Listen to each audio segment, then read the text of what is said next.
तर नमस्कार विद्यार्थी मित्रांनो, मी अथर्व गुरव आणि स्वागत आहे तुमचं स्पर्धा सेतू या युट्यूब प्लॅटफॉर्मवरती.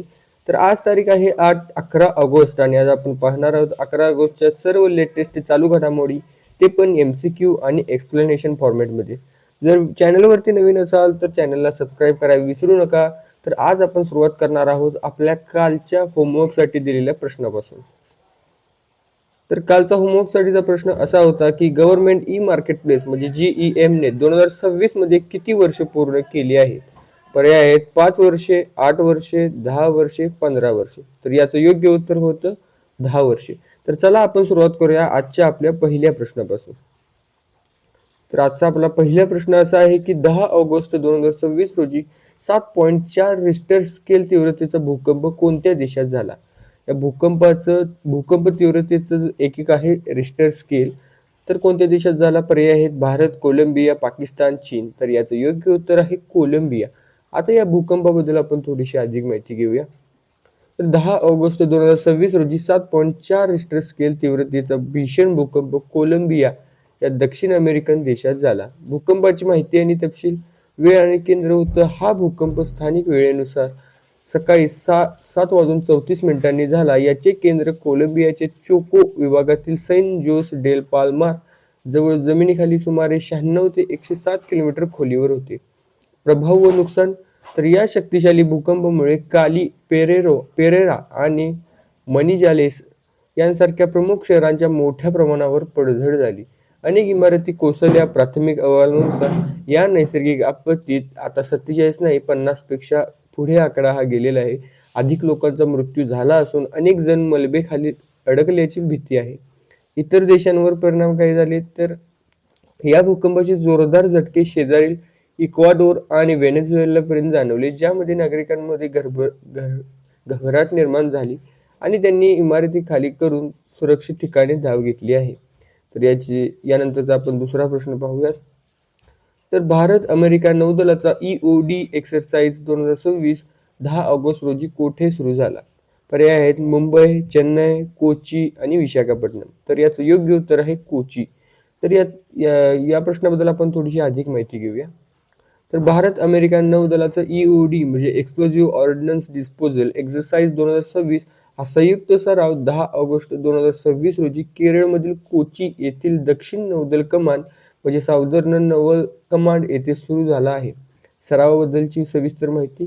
तर कालावधी याचा आहे सराव 10 ऑगस्ट ते 14 ऑगस्ट या काळात 5 दिवस चालेल. तर याची आवृत्ती आहे. हा भारत आणि अमेरिका नौदलांमधील या विशेष सरावाची 8वी आवृत्ती आहे.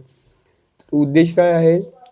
तर दोन्ही देशांच्या विशेष डायव्हिंग म्हणजे पाणबुडे आणि स्फोटक शस्त्रास्त्रे विल्हेवाट लावणाऱ्या पथकांमधील परस्पर सहकार्य आणि तांत्रिक कौशल्य वाढवणे हा या सरावाचा मुख्य उद्देश आहे. आय होप हा प्रश्न तुम्हाला समजला असेल. तर यानंतर आपण दुसरा प्रश्न पाहूयात. यानंतरचा दुसरा प्रश्न आहे 10 ऑगस्ट 2026 ला केंद्र सरकारने राज्यात किती ॲडव्हान्स टॅक्स डिव्होशन दिले. पर्याय आहेत 99,000 कोटी, 1.09 लाख कोटी, 1.25 लाख कोटी, 1.50 लाख कोटी. तर याचं योग्य उत्तर आहे 1.9 लाख कोटी. आता याबद्दल आपण थोडीशी अधिक माहिती घेऊया. केंद्र सरकारने 10 ऑगस्ट 2026 रोजी देय असलेल्या नियमित मासिक कर वितरणाव्यतिरिक्त 1 ऑगस्ट 2026 रोजी राज्यांना 1,09,019 कोटी 1,09,019 कोटी रुपये एवढा अतिरिक्त म्हणजेच ॲडव्हान्स कर वितरणाचा हप्ता जारी केला होता. ठळक मुद्दे. तर एकूण अग्रिम रक्कम 1,09,019 कोटी. वितरण तारीख 1 ऑगस्ट 2026. 10 ऑगस्ट नियमित हप्त्यापूर्वी आगाऊ वितरित. महत्वाची राज्यनिहाय आकडेवारी. काही प्रमुख राज्ये. तर उत्तर प्रदेश 19,208 कोटी, बिहार 10,845 कोटी, मध्य प्रदेश 8,010 कोटी, पश्चिम बंगाल 7,866 कोटी आणि आपला महाराष्ट्र 7,022 कोटी. तर यानंतरचा आपण दुसरा प्रश्न पाहूयात. सरकारने कॉम्प्रेस्ड बायोगॅस साठी किती कोटींचा कार्यक्रम मंजूर केला.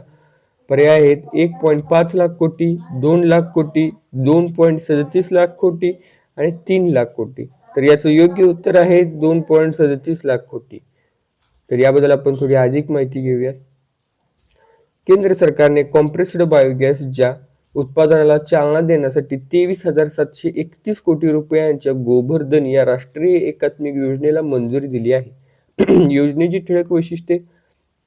कालावधी आहे. ही योजना आर्थिक वर्ष 2026-27 ते 2035 ते 36 पर्यंत राबवली जाईल.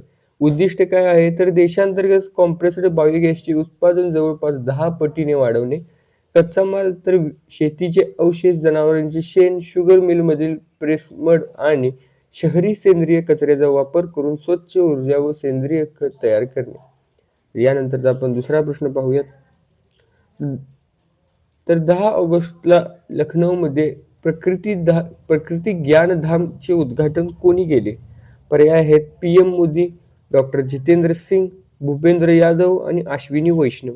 तर याचं योग्य उत्तर आहे डॉक्टर जितेंद्र सिंग. तर या धामबद्दल आपण थोडी अधिक माहिती घेऊया. लखनौमधील बंथ्रा येथील महर्षी पाराशर बायो रिसोर्ट सेंटर प्रकृती धाम या देशातील पहिल्या इको एज्युकेशनल हबचे उद्घाटन केंद्रीय विज्ञान आणि तंत्रज्ञान राज्यमंत्री डॉक्टर जितेंद्र सिंग यांनी केले. तर या केंद्राचे लोकार्पण झालेले ऑगस्ट 2026च्या सुरुवातीला शनिवारी 8 ऑगस्ट रोजी. प्रकृती धामची ठळक वैशिष्ट्ये. तर याचा उद्देश असा आहे की पर्यावरण शिक्षण, वैज्ञानिक संशोधन आणि सामान्य जनतेच्या वनस्पती व निसर्गाबद्दल जागरूकता निर्माण करणे. प्रमुख आकर्षण आहेत भारतीय वारसा उद्यान, संकटग्रस्त व राज्यीय वनस्पतींचे संग्रह, नवग्रह वाटिका, नक्षत्र वाटिका आणि 43 प्रजातींचे जतन केलेले बांबू उद्यान. सुविधा. तर QR कोड आधारित माहिती प्रणाली, पर्यावरणपूरक इलेक्ट्रिक वाहने आणि मियावाकी शहरी वन तंत्रज्ञान हस्तांतर.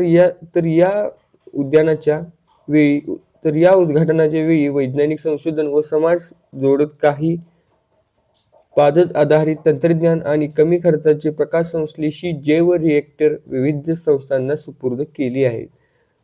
तर यानंतरचा आपण दुसरा प्रश्न पाहूयात. तर 10 ऑगस्ट 2026 रोजी HAL Su-30 MKL उत्पादन पुन्हा सुरू करण्याची घोषणा कोणत्या ठिकाणी केली? पर्याय आहेत पुणे, नागपूर, नाशिक, औरंगाबाद. तर या औरंगाबाद नाही, छत्रपती संभाजीनगर. तर याचं योग्य उत्तर आहे नाशिक. तर यानंतर याबद्दल आपण थोडीशी अधिक माहिती घेऊया. हिंदुस्तान एरोनॉटिक्स लिमिटेड म्हणजे HAL ने 10 ऑगस्ट 2026 रोजी Su-30 MKL लढाऊ विमानांचे उत्पादन पुन्हा सुरू करण्याची घोषणा नाशिक हे महाराष्ट्रात स्थित आहे येथे आपली निर्मिती प्रकल्पात सुविधा केली. उत्पादनाची मुख्य वैशिष्ट्ये. तर उत्पादन ठिकाण नाशिक, महाराष्ट्र, ओझर सुविधेत. उद्दिष्ट काय आहे तर भारतीय हवाई दलासाठी म्हणजे IAF 12 नवीन Su-30 MKL लढाऊ विमानांची निर्मिती करणे. वेळापत्रक 2029 पर्यंत सर्व विमाने सुपूर्द केली जातील, तर पहिली विमान 2027-28 मध्ये मिळण्याची अपेक्षा आहे. स्वदेशीकरण. तर नवीन विमानांचे 50% पेक्षा जास्त स्वदेशी म्हणजे भारतीय बनावटींचे साहित्य वापरले जाईल. त्यानंतरचा दुसरा प्रश्न पाहूयात आणि हा आहे आजचा होमवर्कसाठीचा प्रश्न. याचे उत्तर तुम्ही कमेंटमध्ये एकदा नक्की सांगायचं आहे. प्रश्न असा आहे की 10 ऑगस्ट 2026 रोजी लोकसभेत कोणत्या राज्याचे नाव बदलण्यासाठी विधेयक मांडण्यात आले? पर्याय आहेत कर्नाटक, केरळ, तमिळनाडू, आंध्र प्रदेश. याचं उत्तर नक्की कमेंटमध्ये सांगा आणि सबस्क्राईब केलं नसेल तर सबस्क्राईब करा. भेटूया पुढल्या व्हिडिओमध्ये.